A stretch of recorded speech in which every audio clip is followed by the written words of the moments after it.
Happy birthday to you. Happy birthday to you. Happy birthday, Angel Byra. Happy birthday to you. Nako, pasensya na. Yung aking voice ay ipit na ipit dahil ako'y ubo ng ubo magdamag. Talagang tumuturo pa ang sipon ko at ako'y sinisipon.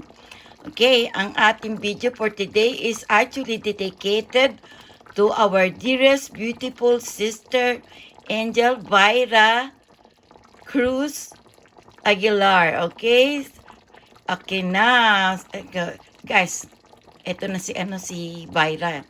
Birthday niya ngayon. It's a keep of light. Okay.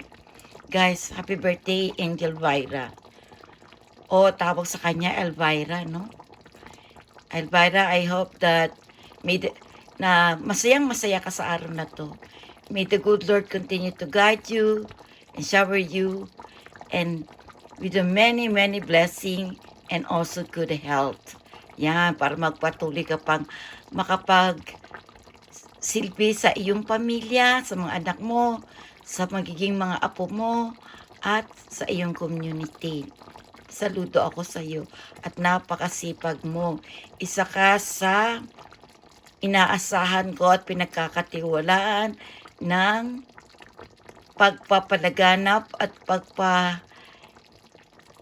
pagmamahal sa ating Pinilakas Radio Streaming YouTube channel at Pinilakas Radio Streaming Facebook, pati na sa Baguio fan page international.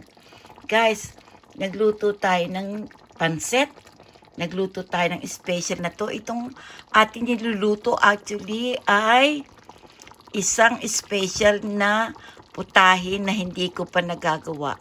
Dahil ito ay napaka-special. Ibang-iba, guys, ito. Ito yung pinagsimula ng aking carne norte, yung corned beef ko.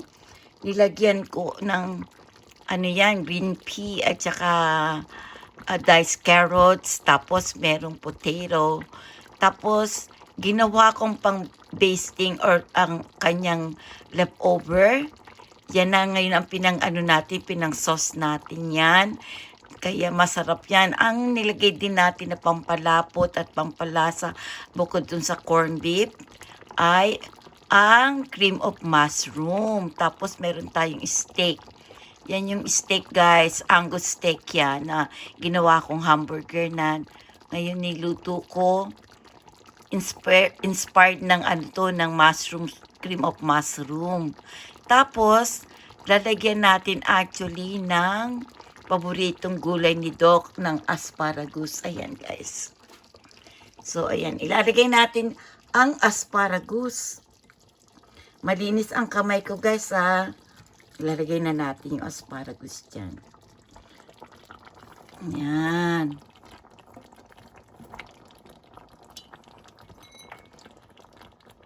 Batang asparagus ito, guys. Medyo may kamahalan na asparagus eh.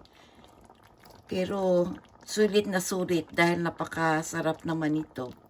At maraming sustansya, vitamins. Tapos hahaluin na lang natin yan, ilalagay natin sa ilalim. Ipapatong natin yung ating yung ating meat na ginawa kong patty na Angus meat. Homemade yung ating hamburger na yan, guys. Marami tayong nilagay dyan. Yung ginagawa ko yan, nilagyan ko yan ng iba't ibang herbs. Yung pampalasa dun sa hamburger. Diba sa restaurant, talagang solid hamburger lang na meat patty. Ito hindi, mix yan ng mga herbs na may mga kasamang Italian herbs, garlic herbs, at saka onion herbs. Tsaka may fresh onions tayo na chopped leaves, yan.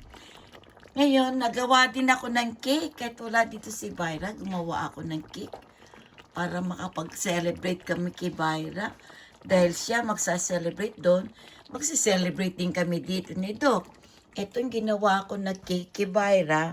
Lalagyan natin ng ng cream sa ibabaw. Lalagyan natin decoration.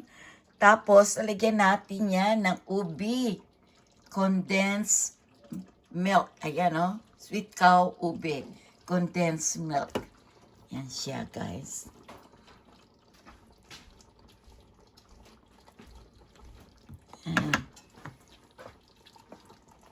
Yeah, ano natin. Ito, Doc is actually here now. She's checking if our food is ready. It's gonna be 10 more minutes dahil ilalagay natin sa ilalim yung ano. Can you hold this, Nick? I'm going to put the asparagus underneath